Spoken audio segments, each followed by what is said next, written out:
設計師嘅黃金意念，選料眼光銳利獨到，迎合未來潮流動向。金利來，男人嘅世界。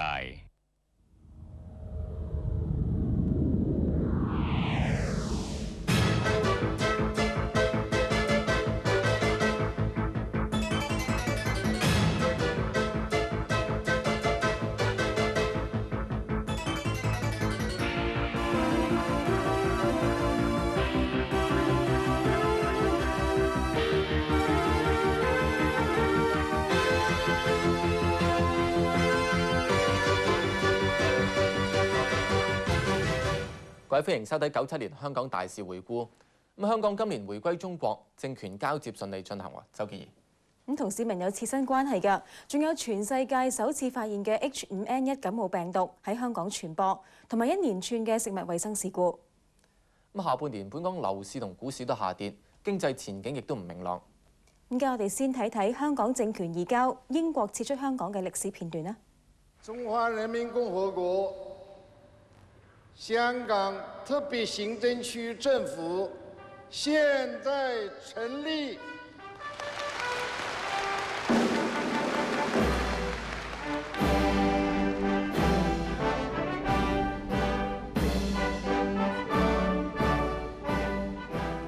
本人董建華經此宣誓。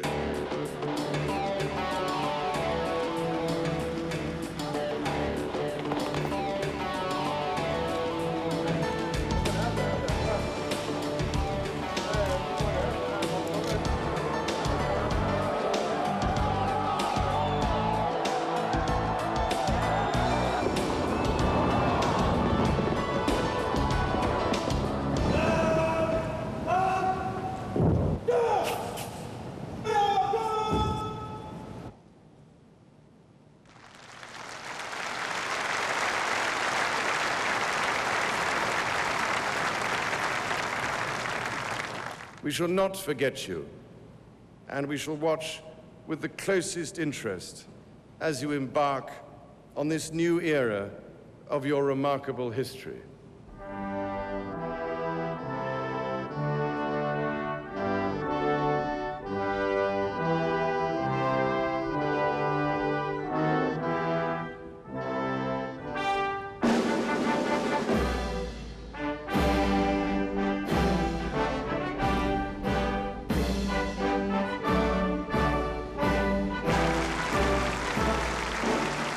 « 這是中華民族的盛事，也是世界和平與正義事業的勝利。」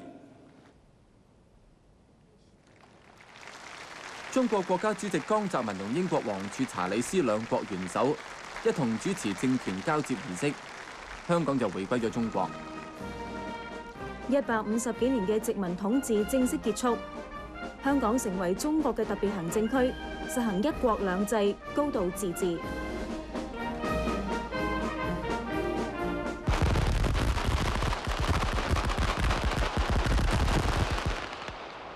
Now, Hong Kong people are to run Hong Kong. That is the promise, and that is the unshakable destiny. Right! Dress!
最後一任港督彭定康完成5年任期。咁隨住皇家遊艇不列顛尼亞號啟航，英國全部撤出香港。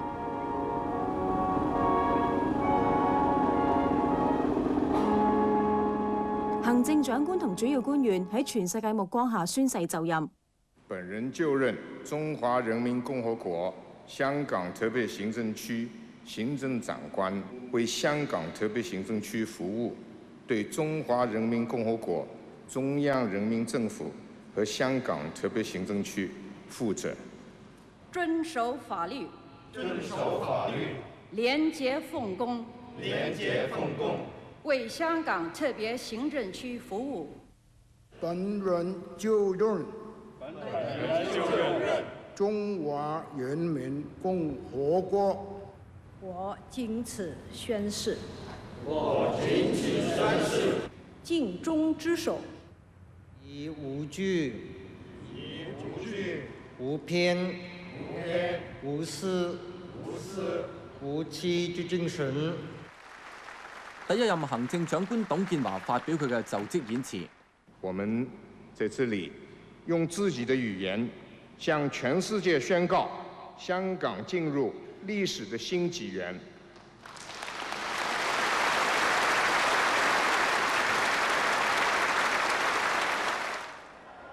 正當特區政府成立，臨時立法會召開第一次會議嘅時候，民主黨喺立法會大樓嘅露台公佈佢哋嘅回歸宣言。佢哋不滿臨時立法會取代立法局，又指特區政府削弱民主成分，係民主嘅大倒退。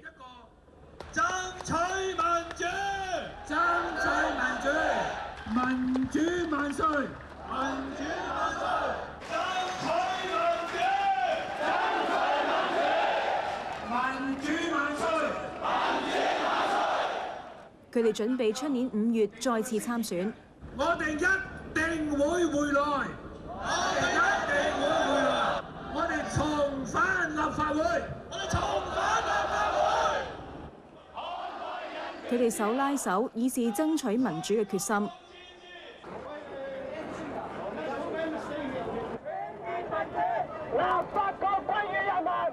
一啲民間團體就用遊行嚟迎接回歸。佢哋攞住黃色嘅橫額，圍繞立法會大樓遊行。橫額寫滿市民嘅簽名，象徵立法會要聽市民嘅聲音。佢哋要求全面直選立法會議員。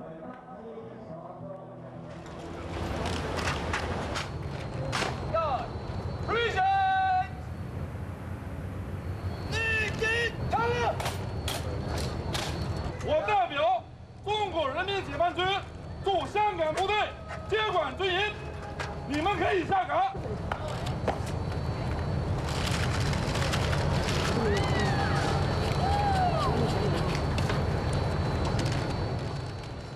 英軍原本喺中環嘅威爾斯親王軍營，就由解放軍駐港部隊接管，負起香港防務嘅工作。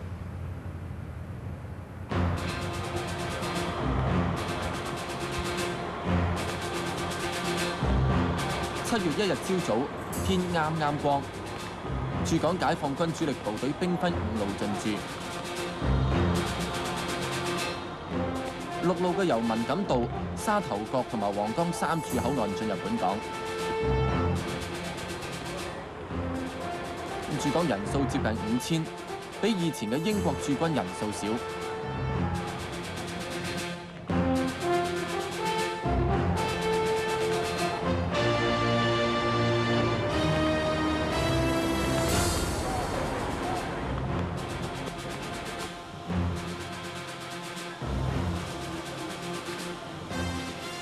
當解放軍車隊經過上水馬會道嘅時候，有市民夾道歡迎。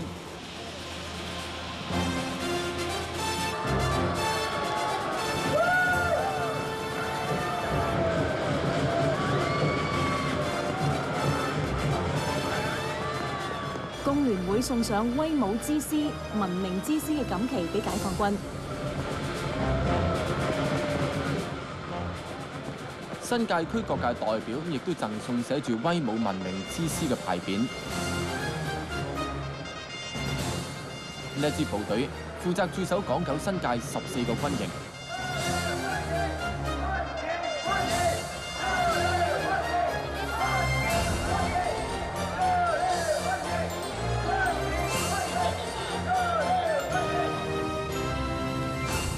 由導彈護衛艦、登陸艦同埋小艇組成嘅艦隊，喺水警同埋海事處巡邏船引領之下，開入本港海域。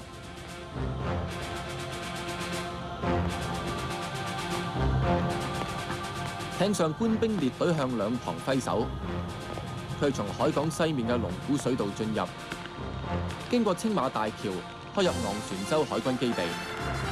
由於天氣差，落大雨，駐港部隊嘅直9型直升機延遲到朝早9點，先經文錦渡上空直接飛到石崗軍營。呢個時候，解放軍海陸空三軍完成全面進駐。中環嘅蘭桂坊，幾千人聚集，用自己嘅方式慶祝香港回歸。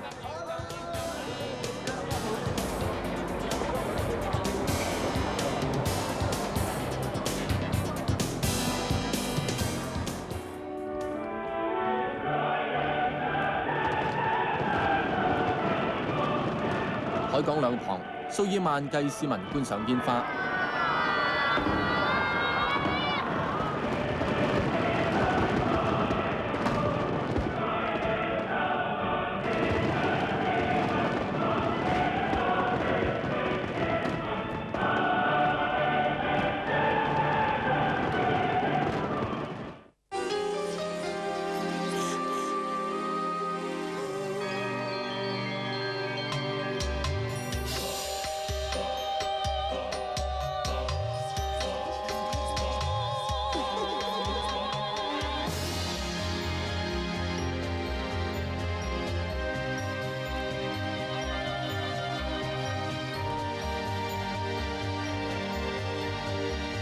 Rado, a different world. 我想要嘅。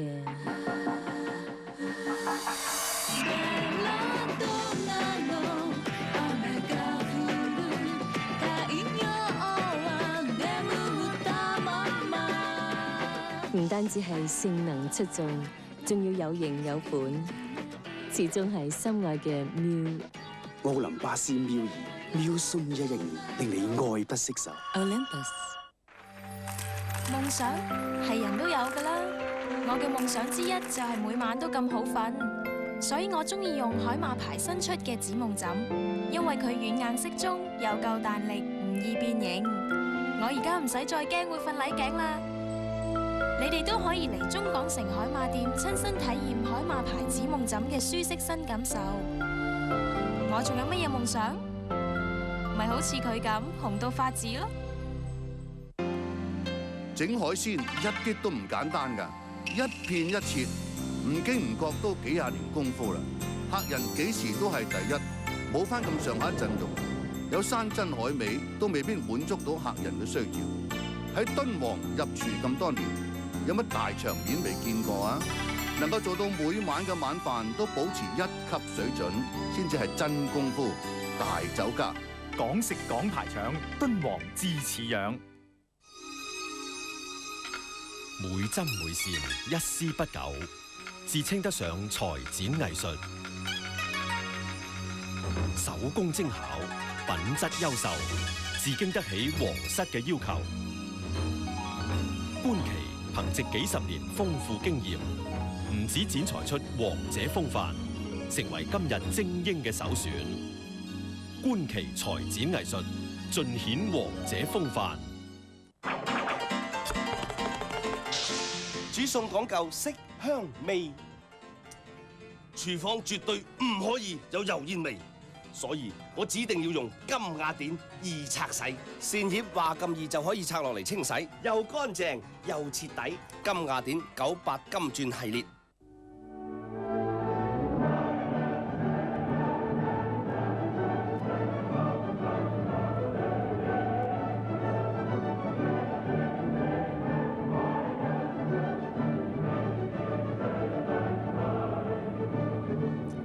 雪街花街溫馨夜，春天冬天兩相會。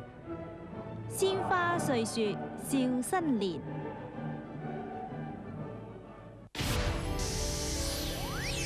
打破屏幕傳統，視覺水平全面改革。Sony Vegas 即將到港。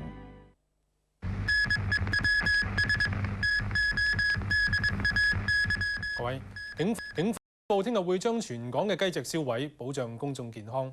喺元朗大棠懷疑係疫區嘅雞場附近，仍然停泊咗一部漁農處嘅車。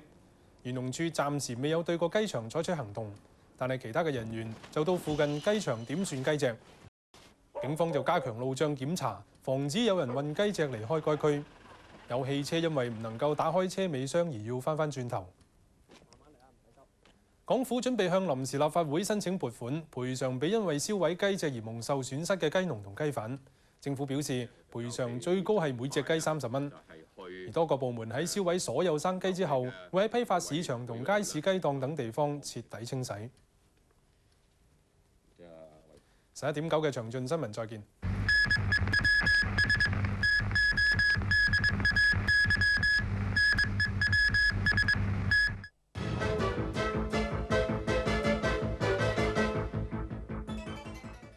回歸之後，政府緊急立法，規定所有人嚟香港定居都要先攞到居留權證明書。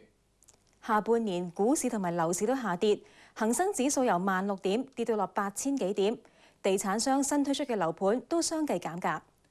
中國領導人鄧小平去世，但係對本港經濟並未造成影響。一國兩制嘅締造者，中國領導人鄧小平2月19號喺北京病逝。港督彭定康第一次進入新華社，喺設置嘅靈堂前行禮，並且同新華社社長周南握手。5日嚟一共有45000人嚟致哀。鄧小平逝世，香港各界都有充足嘅心理準備，經濟同股市都冇明顯嘅影響。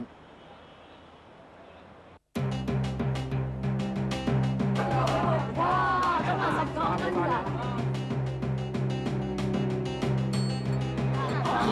邊個係專家？你邊個係專家？專家都死啊！小型股災啊，屬於中型嘅啦，應該叫得幾好。8月同10月兩次股災，恒生指數由最高點嘅16600幾點，一直跌到最低嘅8000幾點。亞洲金融風暴連帶本港嘅聯繫匯率亦都受到衝擊。銀行同業拆息更加一度升到史無前例嘅300厘水平，政府只有投機者衝擊港元。財政司司長曾蔭權更加呼籲市民唔好相信一啲二流分析員嘅説話。香港市場係自由嘅，佢可以繼續嚟，我哋可以表現得俾佢睇得到。但係冇理由香港咧，我哋嘅投資者咧會俾人哋咁睇到有機可乘嘅時候咧，將個市壓低咗佢，趁低買立啊，或者自己俾人過咗禾青嘅，一定係呢樣上嘢，我相信唔會發生得到嘅。年底股市先回復穩定，恒生指數喺10000點左右徘徊，仍然比最高峰嘅時候下跌咗近60%。金融風暴期間，港基國際銀行受到謠言影響，大批市民排隊提款。金融管理局出面辟謠，又宣布動用儲備支持，事件至平息。銀行2日嚟俾人提取咗16億元嘅存款。市民又爭住換領西餅，聖安娜餅店俾人謠傳經濟有問題，各間餅店嘅西餅都俾人全部提取。事件2日後先平息。多間機構年尾嘅時候相繼裁員，和記電訊遣散600名員工，部分嘅工序搬到澳門，節省開支。現代貨櫃碼頭亦都節省人手，裁減300個員工。永明長子清盤，又有300個員工受影響。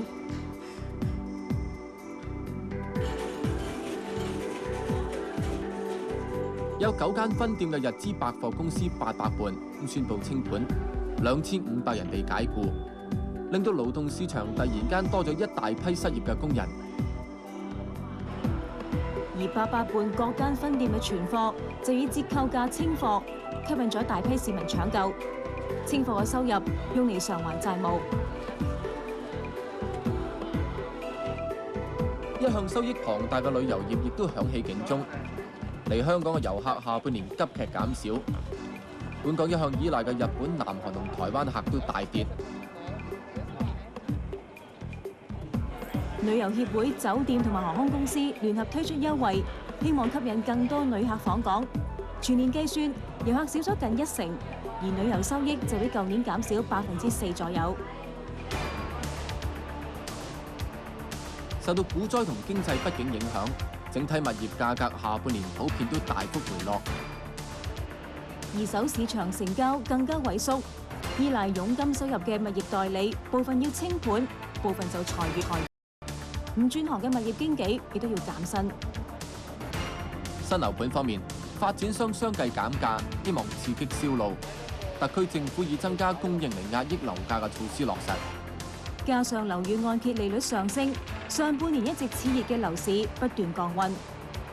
我諗對成個社會嚟講係一件好嘅事，但係我都想強調一下呢，香港嘅房屋嘅需求呢係好高嘅，因為我哋嘅人口增長得係好快，所以呢長遠嚟睇呢，樓價呢係冇問題。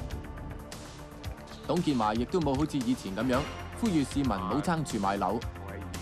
1月份曾經講過一句説話，我話唔好咁急買樓住啦。咁之後咧，樓價升咗好多。我好遺憾，我講咗呢句説話，真係好遺憾。開價係5億。 97年幾次賣地，反應都算熱烈，但呢一次賣地就有一個有精神病記錄嘅女人投得，佢被送到醫院檢驗，而賣地程序就要檢討。政府推出租者置其屋計劃，6個屋邨嘅27000幾個公屋單位，咁下個月以低價賣俾居民，最平嘅賣6萬幾，最貴嘅賣34萬，配合全港7成居民自置居所。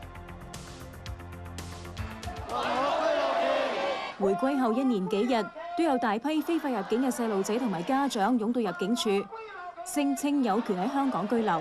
第24條第3節嘅細路仔喺香港係擁有居留權嘅，我哋一成賦予佢喺香港居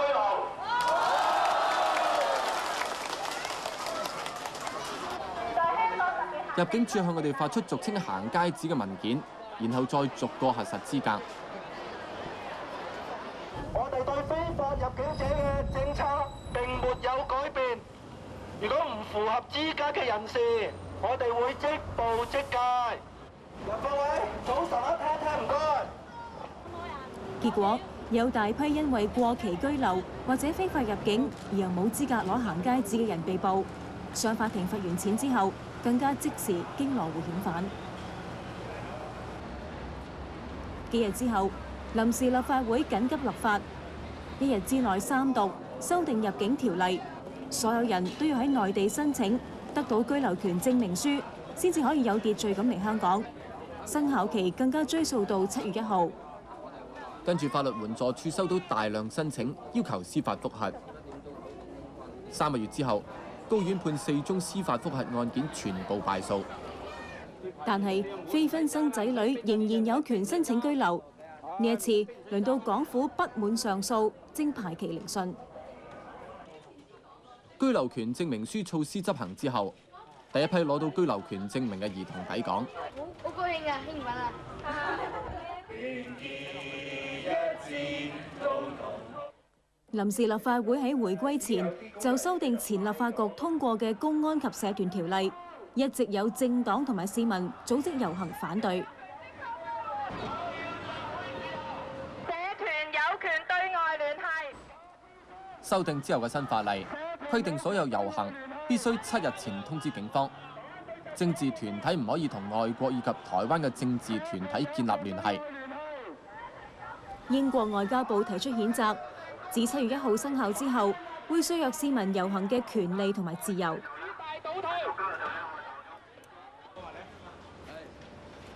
民主黨質疑臨立會嘅法理地位，要求最高法院頒令臨立會通過嘅法例冇效。我唔相信一個未合法嘅人立個法能夠喺香港推行，因為佢犯罪能力呢一堆人咧未有一個宣誓就職嘅，佢本身個法律地位都未穩定嘅。上訴庭最後裁定，特區法院冇權質疑人大常委會授權成立嘅臨立會。特區政府表示歡迎，又話法律嘅延續性得到確認。臨立會又廢除僱員有集體談判權，同埋工會成員免受歧視嘅兩條前朝法例。工會唔可以同外國組織聯繫。各位議員，因為而家唔能夠平靜咁開會，我暫時宣布休會，一陣再讀。4.5行動嘅成員連續2次喺旁聽席抗議，並且同警衛糾纏，造成10個人受傷。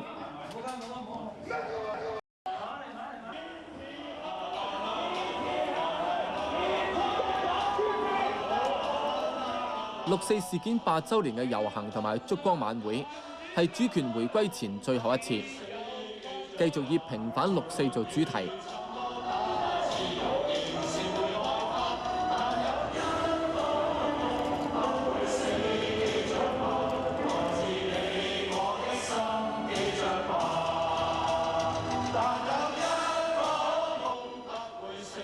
支聯會繼續呼籲中國結束一黨專政。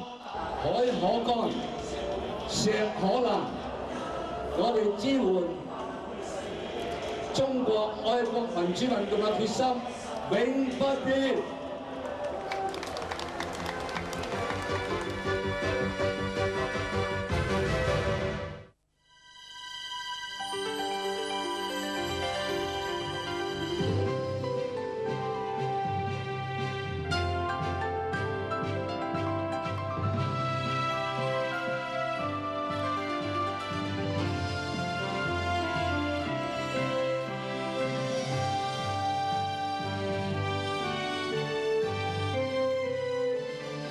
新世紀建設新亞洲，英皇集團。搶嘢！搶嘢！搶嘢啊！搶嘢！唔好走啊！想知薄餅點飛得喐？嚟蕉葉咖喱屋。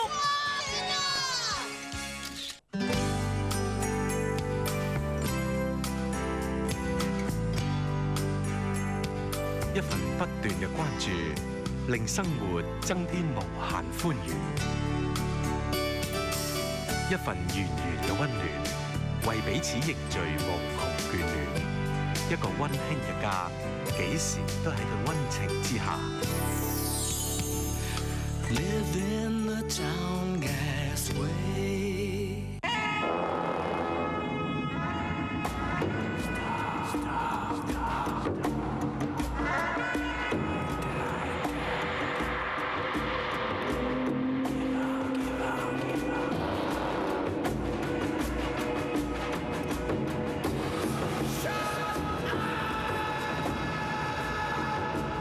對於這份永不停步嘅堅持，我們全力支持。設計師嘅黃金意念，選料眼光銳利獨到，迎合未來潮流動向。金利來，男人嘅世界。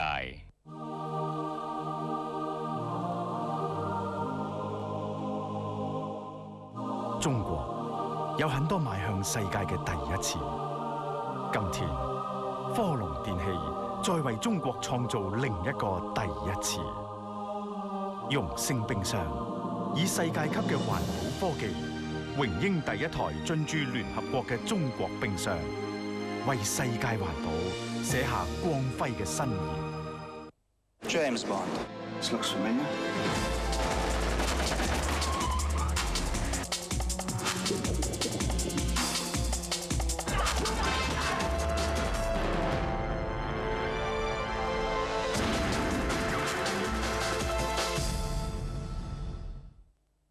如果你對電視或電台廣播有任何嘅投訴，可以隨時致電廣播事務管理局，佢哋嘅投訴熱線電話係2827-8488 2827-8488。溫柔嘅外表，往往係狂野嘅掩飾。5級旋風嘅衝擊，奪命激流嘅霸氣。每個親近佢嘅人都只有一個結局。1月4號，欺山莫欺水。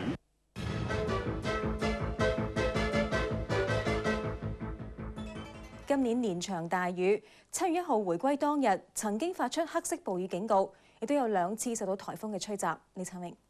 咁沙田同龍翔道都試過嚴重嘅山泥傾瀉，咁其中沙田嘅萬佛寺道而家都未能夠重開。醫療衛生事好多㗎 ，H5N1、霍亂、德國麻疹、肺癆、毒菜、配咗藥水等等㗎。咁尖沙咀寶立巷卡拉 OK 同埋美孚新村嘅大火，大家都記憶猶新。從雞隻傳染 H5N1 感冒病毒嘅個案越來越多，衛生署同漁農署喺全港街市嘅雞檔大規模消毒，希望挽回市民對食雞嘅信心，同埋遏止雞隻傳播 H5N1 感冒病毒。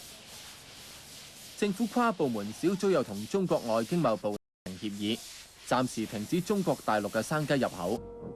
呢一種 H5N1 感冒病毒，全世界只喺香港發現，已經證實可以直接由雞隻傳俾人。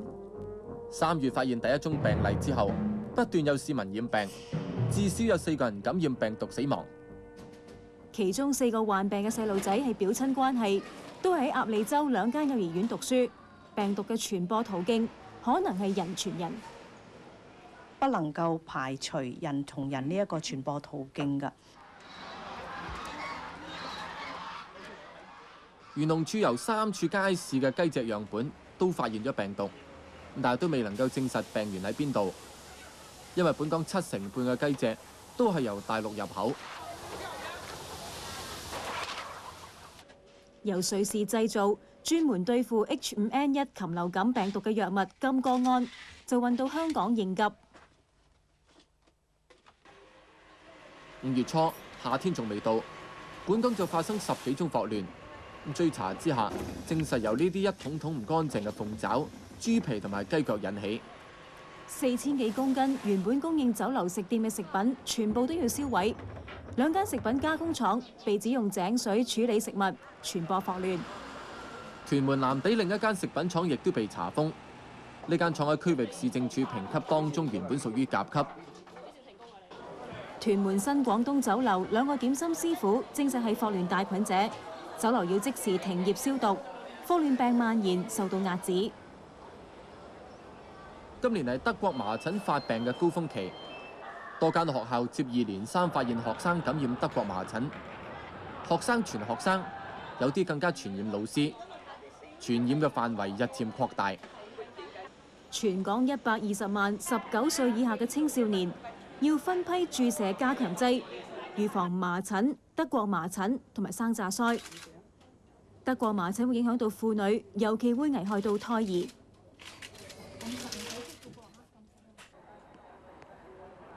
幼兒患肺癆亦都引起關注，荃灣2間幼稚園先後發現女工同學生染上肺癆，一度令到家長恐慌。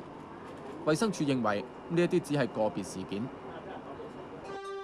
食物衛生方面都響起警鐘，免治牛肉道揾到可以致命嘅 O157H7 型大腸桿菌。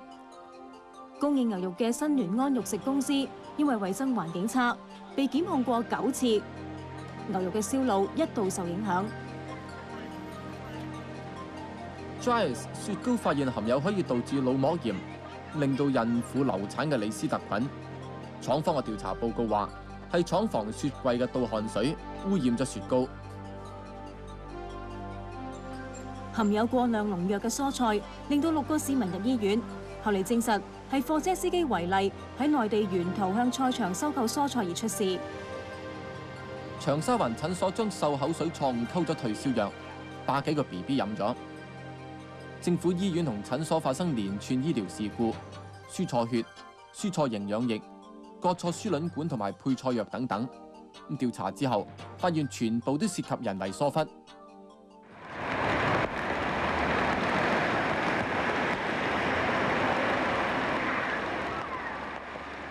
颱風師弟襲港，黑色暴雨警告持續咗3個半鐘頭。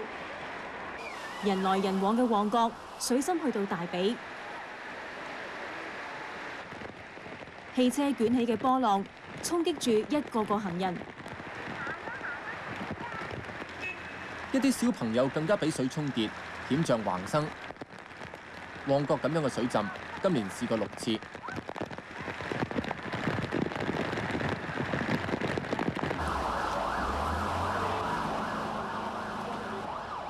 汽車死火，交通癱瘓。颱風襲港期間，全港51處地方水浸。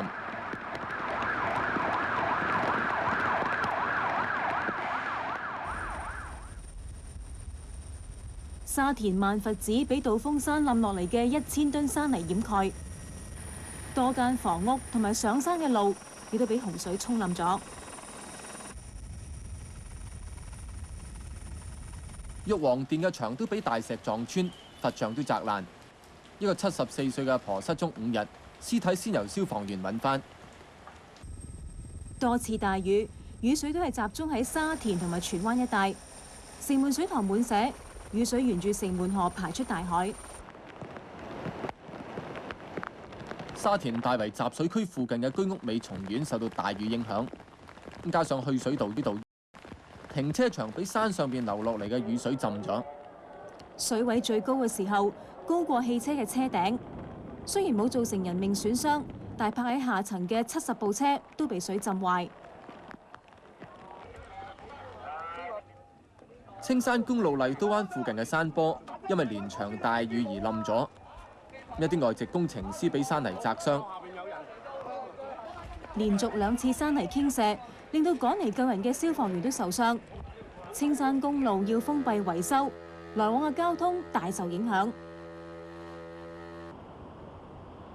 呈祥道一幅大面積嘅山坡冧落嚟，掩蓋咗兩邊全部行車線。一架行緊嘅私家車更加被山泥推到橋邊，爭幾尺咧就跌落橋。颱風維克托襲港，本港14年嚟第一次掛起9號風球，海陸空交通中斷。颱風襲港期間，赤柱一個外籍工程師落海救人嘅時候浸死，另外41個人喺颱風中受傷。巡行中嘅花車突然撞向人群，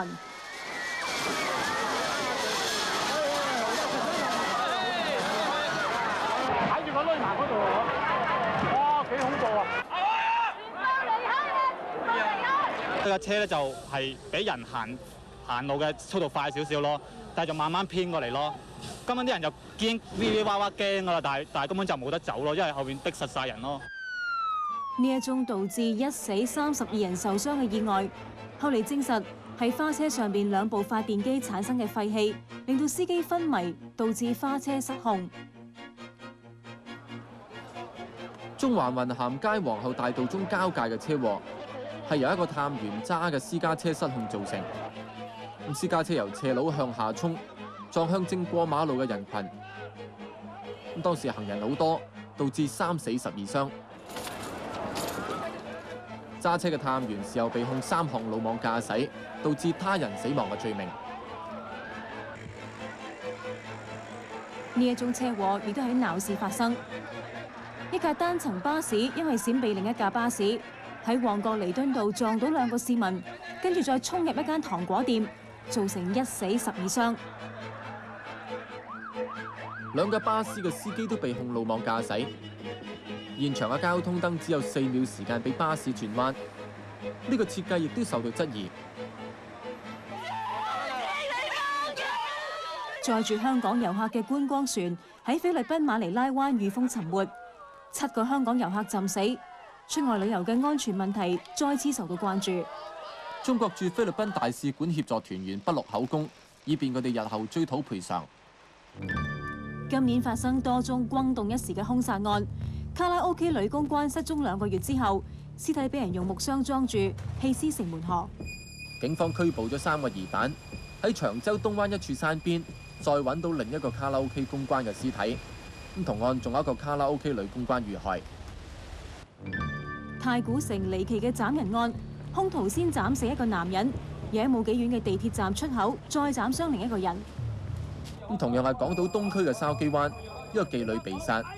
3個人遇害，後嚟證實係同一個人所為。而有喺西環公眾碼頭暈倒，佢注射咗過量毒品，留醫3日之後死亡。上水河上鄉一間荒廢嘅學校發現腐爛女屍，死者懷疑係喺附近居住嘅化妝品推銷員。警方要用遺傳基因證實死者嘅身份。失蹤1個星期嘅車行女經紀，屍體喺西貢銀線灣石灘發現。佢嘅銀行戶口俾人提取大量現金，2宗兇殺案都未破案。秀茂坪10幾個少年打死人之後，燒屍毀滅證據，更加將殘肢棄置喺垃圾站。8個少年仍然在逃。警員喺香港仔警署槍殺一個冇帶身份證嘅青年，殺人嘅警員懷疑精神有問題，佢被送到青山醫院接受治療，同時被控謀殺。今年縱火謀殺案特別多，尖沙咀寶勒巷新一代卡拉 OK 俾人掟燃燒彈，18個顧客被燒死，15人受傷，係本港歷嚟最嚴重嘅卡拉 OK 火警。正喺房間裏面唱歌嘅人根本唔知道發生火警，警鐘又冇響過，死傷特別嚴重。冇響過，落到嚟嗰陣時都冇響過。經過8個月嘅追查，一共有8個人被控謀殺。政府檢討卡拉 OK 嘅發牌程序，決定要卡拉 OK 呢一類多人到嘅商鋪外加裝消防設施。筲箕灣西灣河街呢一宗縱火案就造成3個60幾歲嘅老人家死亡。單位俾人淋電油，而大門就俾4條鐵鏈鎖住，所有住客都冇辦法逃生。而呢個女租客就涉嫌放火，佢被控謀殺。屯門蝴蝶村亦都發生同樣手法嘅縱火案，1男1女同埋1個6歲嘅細路女燒死。至於美孚新村呢一場由一個煙頭引起嘅火警，就帶出多層住宅消防安全嘅問題。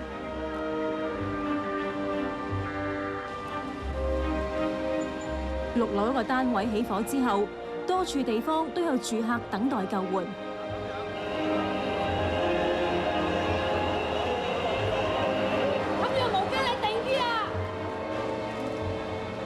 呢啲住客最後都係由消防員救出，有驚無險。濃煙由6樓起火地方不斷向上擴散，令到高層單位死傷嚴重，高度16樓嘅梯間都有人焗死。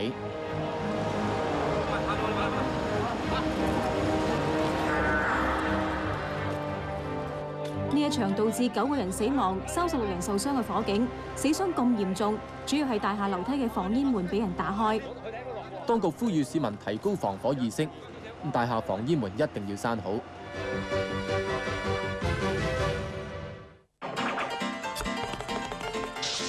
煮餸講究色香味，廚房絕對唔可以有油煙味，所以我指定要用金雅典易拆洗。扇葉話咁易就可以拆落嚟清洗，又乾淨又徹底。金雅典98金鑽系列。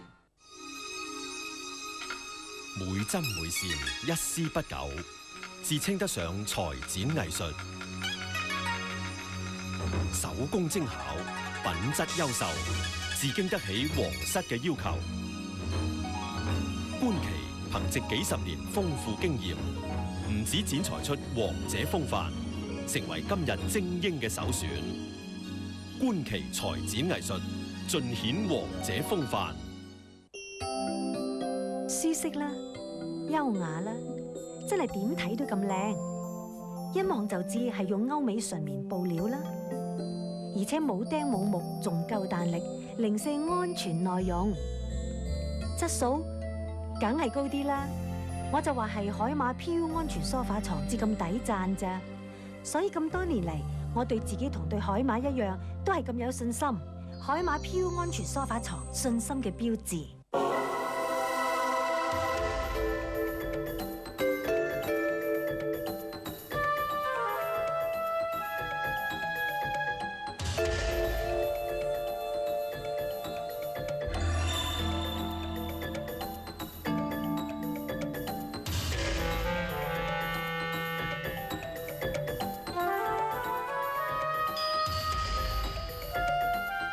L'art de vivre la différence.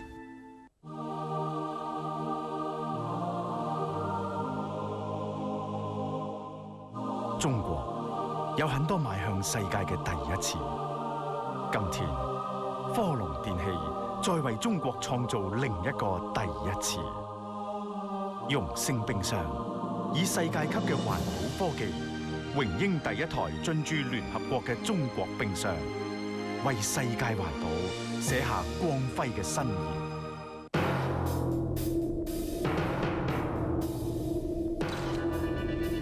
真係冇料到，釣魚呢樣嘢唔係鬥力嘅，而係鬥呢度同埋耐性。呢份你嘅，報咗咁耐，條魚終於上釣啦。為咗維護公平，廉署幾艱難都會追查到底，令貪污分子無路可逃，挺身舉報，合力肅他肅他。尋日朝10點零到依家，你做過啲咩？去過邊？死者大概死咗2-3個鐘頭。陳碧心單 case 啫，我有啲嘢想提供。從各種跡象嚟睇，都係似熟人做嘅。陳碧心係有心隱瞞。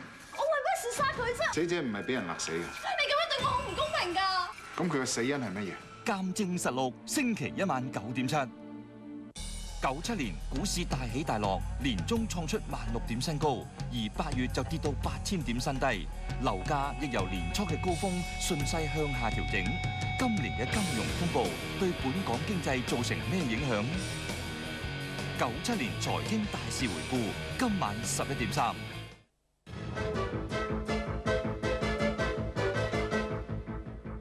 行政長官董建華上任半年，頻頻出外訪問，宣傳香港㗎。佢曾經喺公開場合跌倒，身體狀況受到大眾關注。連北京嘅領導人呢都好關心佢係咪太攰啦。仲有5個月咧，赤鱲角新機場就落成啟用，青嶼幹線通過車，大嶼山同市區嘅距離就拉近咗。3、2、1 Go！ 耗資100億元興建咗5年嘅青嶼幹線揭幕。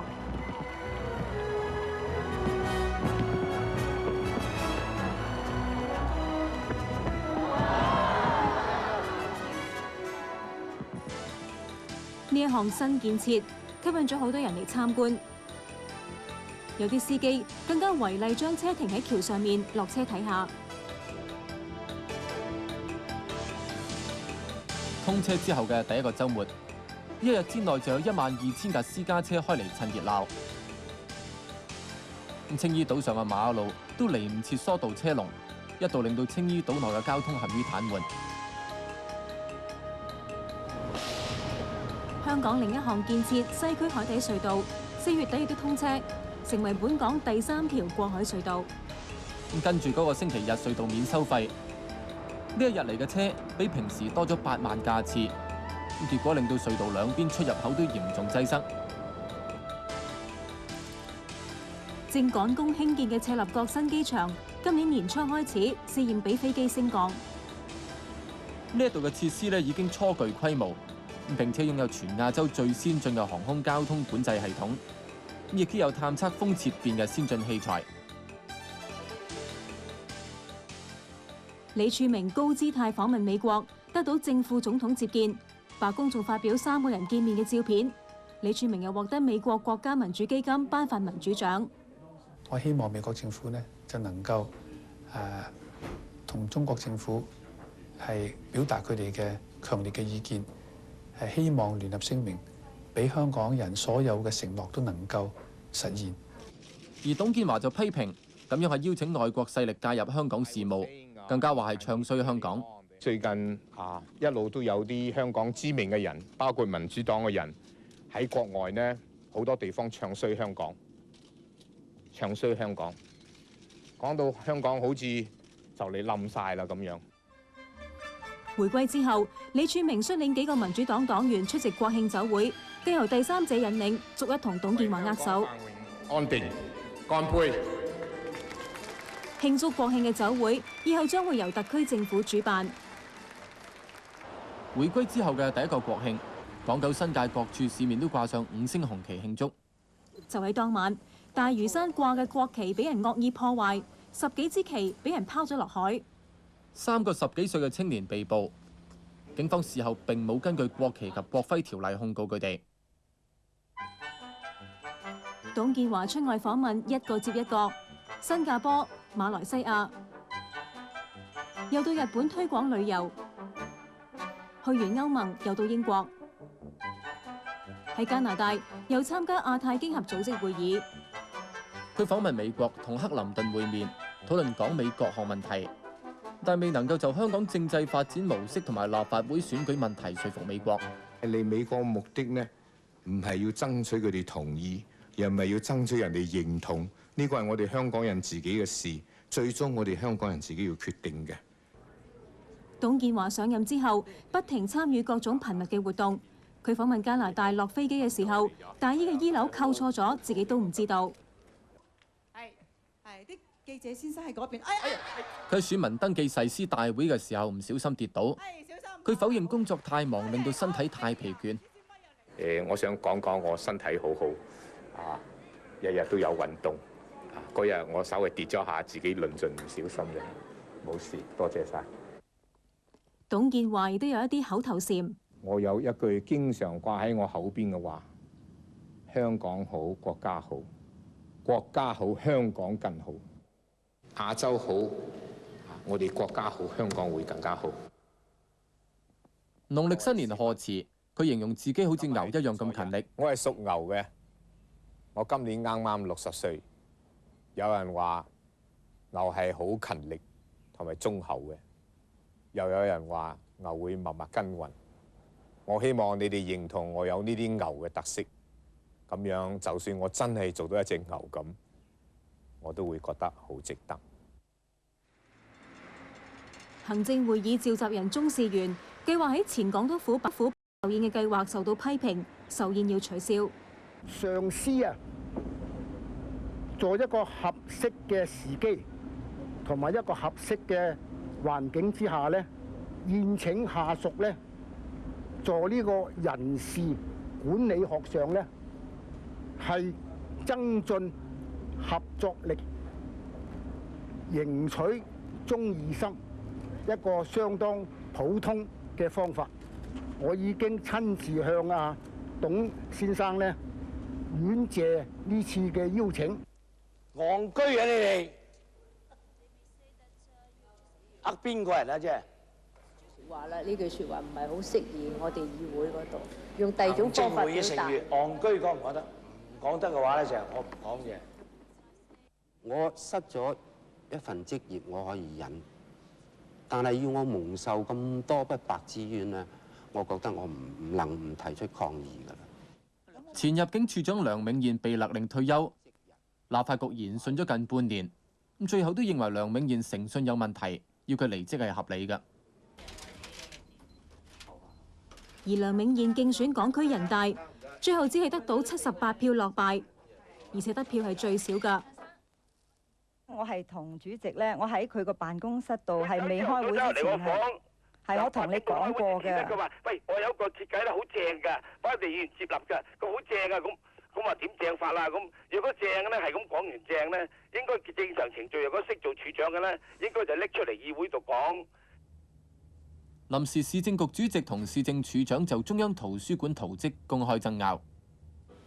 梁定邦更加喺會議上運用權力多投一票，否決重新設計圖則。我唔棄權得，我要投一個決定性一票。3年幾前喺北京觸犯國家安全法，被判監12年嘅明報記者席陽，獲得假釋返港。我很高興，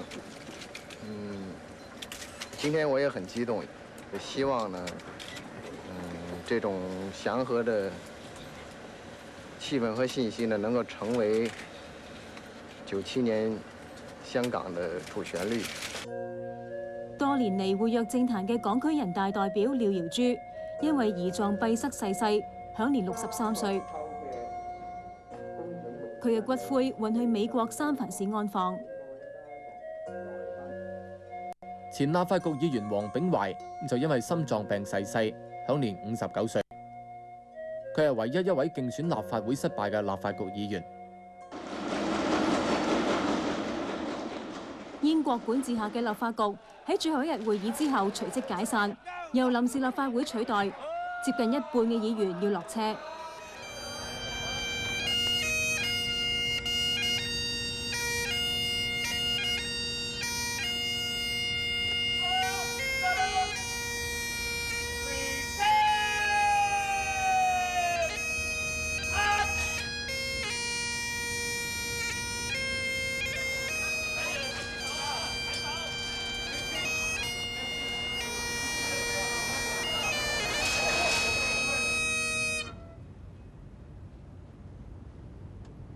終於實現了香港回歸祖國。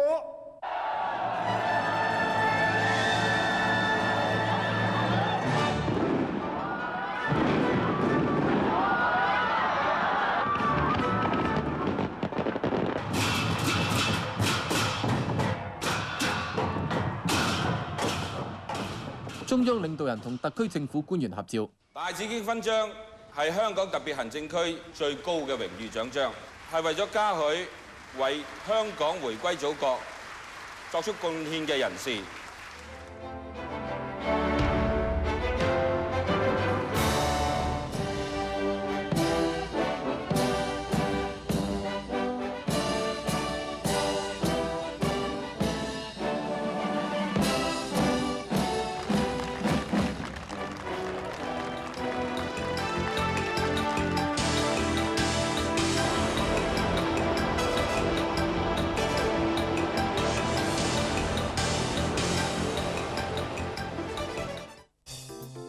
設計師嘅黃金。